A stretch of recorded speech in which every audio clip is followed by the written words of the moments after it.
तो गाइस मैं हूं अंकित और आप दिख रहे हैं रेसलिंग फैंस नेटवर्क। शुरू करते हैं गाइस अपनी बातों को। सबसे पहले हम लोग राइबैक से। तो भाई राइबैक ने एक ऐसा कमेंट करा है CM Punk the best in the world के ऊपर, जिससे कि बहुत सारे सीएम पंक के फैंस ऑफेंड हो चुके हैं। एंड अगर आप भी उनमें से एक हो तो ऑफेंड हो जाओगे।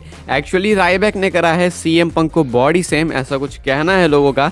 राइबैक का कॉमेंट क्या है आप लोग देख सकते हो। बाकी ये बॉडी सेमिंग है या फिर नहीं, वो आप अपने हिसाब से उस कंक्लूजन पे पहुंच सकते हो। राइबैक कहते हैं ट्वीट करके, Randy Orton looks great, I wish CM Punk could have put that much effort physically into his return too. One is hungry for more and the other is just there for the money.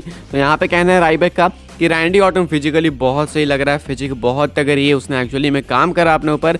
लेकिन आई hoped I wish कि CM Punk भी उतना effort डालता अपने ऊपर, वो ऐसा दिख नहीं रहा है। एक यानी कि रैंडी ऑर्टन हंग्री है, भूखा है और ज़्यादा कंपटीशन के लिए, तो दूसरा सिर्फ और सिर्फ भूखा है पैसों के लिए। यानी कि जो दूसरा है यहाँ पे वो CM Punk है according to राइबैक।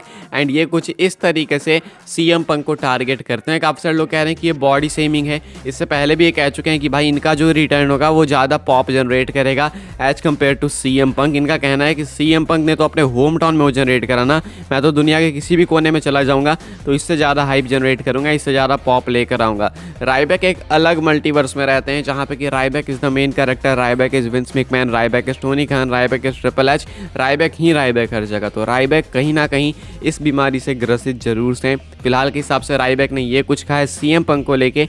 And CM Punk से ये तब से पता नहीं क्यों गुस्सा है जब से इन्होंने अपना रिटर्न करा है। इन्होंने बेसिकली एक वो भी करा था रिटायरमेंट को लेके कि डिक्लेरेशन किया, अगर CM Punk आ जाएगा तो मैं रिटायर हो जाऊंगा। फिर रिटायर भी नहीं हुआ, हालांकि ऐसे भी रिटायर है भाई, इनको काम कौन दे रहा है, ऐसे भी तो रिटायर्ड ही हैं। इंडिपेंडेंट रेसलिंग में भी आई डोंट थिंक ये करते हैं, सिर्फ बिजनेस मैन ही है। एंड वो बिजनेस भी कितना चलता है सबको मालूम है जो ट्विटर पर रहते हैं। अभी के हिसाब से राइबैक बहुत ही बैडली ट्रोल करने की कोशिश कर रहे हैं, लेकिन सामने से इंटरनेट पे से ट्रोल हो जा रहे हैं। आगे बढ़ते हैं गाइस, बात करते हैं अगली स्टोरी के बारे में जो कि ट्राइबल चीफ रोमन रेंस को लेके। एक ऐसा डेटा निकल के सामने आया रोमन रेंस का, जो कि आपको देखने के बाद ही पता चल जाएगा कि आखिर WWE ने रोमन रेंस को कैसा पुश दिया है रिसेंट के कुछ ईयर्स में।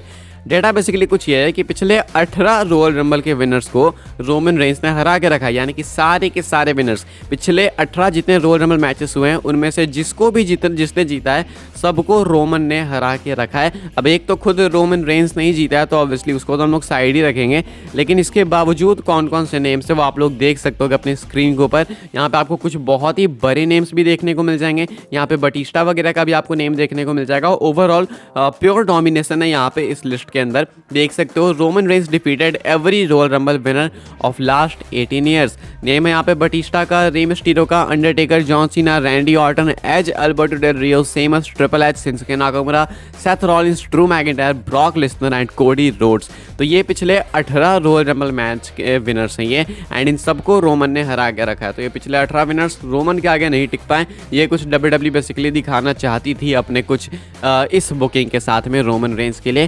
तो एक बहुत ही मैसिव चीज़ अगर आप देखो तो इससे पता चलता है कि आखिर WWE की उतना रिलाई करती है रोमन पे, या फिर हमें पता चलता है कि आखिर WWE इतना ज़्यादा कैसे रिलाई करती है रोमन पे। रिलाई कर रही है तभी तो भाई इतने सारे मैसिव नेम्स को हरा दिया। यहाँ पे लिस्ट में नाम तो देखो जरा, Batista, Rey Mysterio, Undertaker, John Cena, Randy Orton, Edge, Triple H, Brock Lesnar, बहुत ही मैसिव नेम्स है भाई। इन सबको रोमन के आगे हराया गया है। तो क्या आपको लगता है कि ये सब इन सबको हराना एक बेटर डिसीजन था? मेरे हिसाब से इस कैरेक्टर के लिए, ट्राइबल चीफ के लिए तो बहुत ही अच्छा था, लेकिन इसमें आधे से ज़्यादा तो रोमन ने हरा के रखे जब रोमन जगरनॉट हुआ करते थे, जब रोमन बिग डॉग हुआ करते थे, तब की ये बात है। अंडरटेकर को तो एज बिग डॉग ही हराया था रोमन रेंस ने। अभी के हिसाब से कुछ डेटा निकल के सामने है जो कि बहुत ही ज़्यादा फैसिनेटिंग था मेरे लिए, तो मुझे लगा आपको बताते हैं। आगे बढ़ते हैं गैस, बात करते हैं अगली स्टोरी के बारे में जो कि केविन ओवेंस को लेके। तो एक अनफॉर्चुनेट न्यूज़ है केविन ओवेंस को लेके। अब ये पता नहीं रियल है या फिर WWE की स्टोरी है, मुझे एग्जैक्ट पता नहीं चल रहा है, लेकिन WWE का कहना है कि केविन ओवेंस हो चुके हैं इंजर्ड। आपने देखा होगा कल के स्मैकडाउन के एंगल के अंदर हमें एंगल देखने को मिला था, आई एम रियली सॉरी।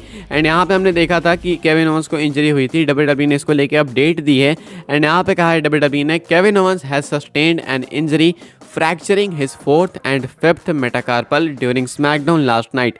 तो यहाँ पे WWE का कहना है कि केविन ओवेंस जो है एक सर्जरी से ग्रसित हो चुके हैं एंड इन्होंने अपने 4th and 5th मेटाकार्पल को इंजर्ड कर लिया है। अब जहाँ तक मुझे मालूम है ये मेटाकार्पल तो ये फिंगर्स होते हैं, ये आपके पाम के जो उंगलियाँ की हड्डियाँ होती हैं, शायद इनको मेटाकार्पल कहा जाता है। आई एम नॉट श्योर भाई ये मेडिकल टर्म है, लेकिन जो भी है यहाँ पे बताया जा रहा है कि 4th and 5th मेटाकार्पल में इंजरी हुई है केविन ओवेंस की एंड स्मैकडाउन में हुई है। अब आई डोंट थिंक ये रियल है, वैसा अगर ये रियल है तो गेट वेल रियल सुन, लेकिन अगर ये रियल नहीं है तो फिर बहुत अच्छी बात है। एंड मेरे हिसाब से रियल इसलिए नहीं है ना क्योंकि WWE Kevin Owens and Logan Paul का मैच और आगे के लिए प्लान करना चाहती है, तो शायद उस मैच को डिले कर रहे हो ये लोग, ये इंजरी दिखा के, मुझे लगता है। बाकी देखते हैं, आगे पता चल ही जाएगा धीरे धीरे कि ये रियल इंजरी है या फिर स्क्रिप्टेड है, स्टोरी है, क्या है। और जब मुझे आइडिया लगेगा तो मैं आपको फॉर श्योर बता ही दूंगा। अभी के हिसाब से कुछ ये बताया जा रहा है कि केविन ओवेंस इंजर्ड हैं WWE की तरफ से फिलहाल के हिसाब से। ऑफिशियल अनाउंसमेंट एक तरीके से कह सकते हैं आप लोग कि यही है कि 4th एंड 5th मेटाकार्पल में इंजरी हुई है। आगे बढ़ते हैं गैस, बात करते हैं अगली स्टोरी के बारे में जो कि निक एल्डिस को लेके। तो निक एल्डिस का क्या चल रहा है करेंटली बैक स्टेज, मतलब निक एल्डिस को आते ही WWE ने जनरल मैनेजर के रोल में डाल दिया, जो कि एक बहुत ही मैसिव चीज़ है। यानी कि WWE एक्चुअली में इसका मतलब है कि बहुत ज़्यादा रिलाई करती है निक एल्डिस पे, तभी तो इन्होंने निक एल्डिस को तुरंत ऐसे पोजीशन में डाल दिया जहाँ पे कि WWE किसी को भी डालने से पहले 100 बार सोचेगी कि भाई इस पोजीशन में डाल रहे हैं, ये इस पोजीशन में अच्छा कर तो पाएगा। तो एक्चुअली में निक एल्डिस को लेके जो बैक स्टेज एटमॉस्फेयर है वो काफ़ी ज़्यादा पॉजिटिव है, काफ़ी सारी चीज़ें बहुत अच्छे से चल रही है। हमने देखा कि निक एल्डिस सब कुछ बड़े सेगमेंट्स में भी आ रहे हैं। रैंडी ऑर्टन से आरकेओ भी खाया इन्होंने लास्ट स्मैकडाउन के अंदर ही, ज़्यादा दूर की बात नहीं है। एंड इसके बाद इन्होंने रिएक्ट भी किया, कह रहे थे कि हाँ भाई ये सही में आउट ऑफ नोवेयर चीज़ है, तो काफ़ी पॉजिटिवली वो अपने आरकेओ को ले रहे हैं। एंड क्यों ना लें, अगर स्मैकडाउन ब्रांड उनका और बेटर होगा रैंडी ऑर्टन को लेने से, तो एक दो आरकेओ तो खा ही सकते हैं भाई उसकी कंपनसेशन में। तो अभी के हिसाब से निक एल्डिस को लेकर बैक स्टेज एटमॉस्फेयर काफ़ी ज़्यादा अच्छा है। बताया जा रहा है कि चीज़ें बहुत स्मूथ चल रही हैं। WWE जो करना चाहती है निक एल्डिस की प्रेजेंटेशन के साथ, वो सारी चीज़ें बिल्कुल परफेक्ट मैनर में चल रही हैं। एंड अभी के हिसाब से चीज़ें काफ़ी अच्छी एंड काफ़ी स्मूथ है। इवन डिक्सी कार्टर रिसेंटली में आई थी मिलने निक एल्डिस वगैरह से बैक स्टेज, मैंने देखा था फोटो वगैरह निकल के सामने आई थी। डिक्सी कार्टर वो पहले वाली प्रेसिडेंट थी यानी कि। आगे बढ़ते हैं गैस, बात करते हैं अपनी आखिरी स्टोरी के बारे में जो कि है Roman Reigns and Randy Orton को लेके। क्या आपको इनके मैच के अंदर स्टिपुलेशन देखने को मिलेगी? जी हाँ गैस, इनका मैच वैसे रॉयल रंबल में होने वाला चांसेस बहुत अच्छे खासे हैं। आखिरी बार एक पेपर व्यू के अंदर जब सिंगल्स मैच हुआ था इन दोनों का, तो आई गेस वो समर स्लैम 2014 था जितना मैंने देखा है। बाकी अभी के हिसाब से अगर ये मैच उस टाइम के बाद पहली बार हो रहा है एक PLE में सिंगल्स मैच, तो देन एक्चुअली में बहुत ही फ्रेश मैच है। अब यहाँ पे इस मैच के अंदर स्टिपुलेशन हो सकती है ऐड, काफ़ी सारे लोगों का ऐसा बिलीव है। क्यों है मैं आपको बता दूं, देखो रैंडी ऑर्टन को आप क्लियरली नहीं हरा सकते इस मैच के अंदर, क्योंकि अभी जस्ट हुआ ऑर्टन का रिटर्न एंड अभी तक सिर्फ हिट दिए उन्होंने अपने रिटर्न के बाद, कोई भी फ्लॉप नहीं हुआ अभी तक कुछ भी। काफ़ी अच्छी बुकिंग रही है, काफ़ी डोमिनेटिंग लग रहे हैं रैंडी ऑर्टन, फिजिक काफ़ी अच्छी है रैंडी ऑर्टन की। एंड ऐसे में रोमन रेंस के साथ मैच होगा तो WWE कोशिश तो करेगी कि जितना ज़्यादा हो सके वाइपर को स्ट्रॉन्ग दिखाए, लेकिन एंड में रोमन रिटेन करेंगे एनी हाउ। ऑर्टन नहीं जीत सकते रोमन के सामने, बिकॉज ये रेसलमेनिया से पहले मैच हो रहा है। रेसलमेनिया के बाद होता तो मैं कह सकता था कि 80% चांस है ऑर्टन के जीतने के, लेकिन अभी 80% नहीं है जीतने के चांसेस। तो ऐसे में WWE क्लियर तो नहीं हरा सकती रैंडी ऑर्टन को किसी भी कंडीशन में। तो ऐसे में हो सकता है कि ब्लड लाइन की प्रॉपर इंटरफेरेंस हो एंड हो सकता है कि कोई और एंगल भी WWE चुने, नहीं पता, कुछ हो सकता है। लेकिन मैच बेसिकली हो सकता है कि नो डिस्क्वालिफिकेशन बन जाए या फिर कोई और स्टिपुलेशन ऐड हो जाए जो कि कुछ और अलग एंगल्स, अलग मूव से ऐसे WWE अप्लाई कर पाए इस मैच के अंदर, अलग एंडिंग बेसिकली अप्लाई कर पाए स्टिपुलेशन की हेल्प से। तो अभी के हिसाब से सिर्फ इस रीजन की वजह से कि रैंडी ऑर्टन का हारना क्लियरली थोड़ा बेकार होगा, तो WWE हो सकता है कि स्टिपुलेशन वगैरह ऐड करे, कुछ हो सकता है। फिलहाल के हिसाब से इस वीडियो के लिए यही अपडेट्स है एंड आई होप सो आपको वीडियो पसंद आई हो तो वीडियो को लाइक करें, शेयर करें, सब्सक्राइब करें, चैनल को फॉलो कर सकते हैं मुझे इंस्टाग्राम एंड ट्विटर पे, लिंक आपको मिल जाएगा डिस्क्रिप्शन में। ज्वाइन कर सकते हैं व्हाट्सएप चैनल को, उसके भी लिंक है डिस्क्रिप्शन में। मिलते हैं अपने नेक्स्ट ऑफर काफ़ी इंटरेस्टिंग वीडियो में।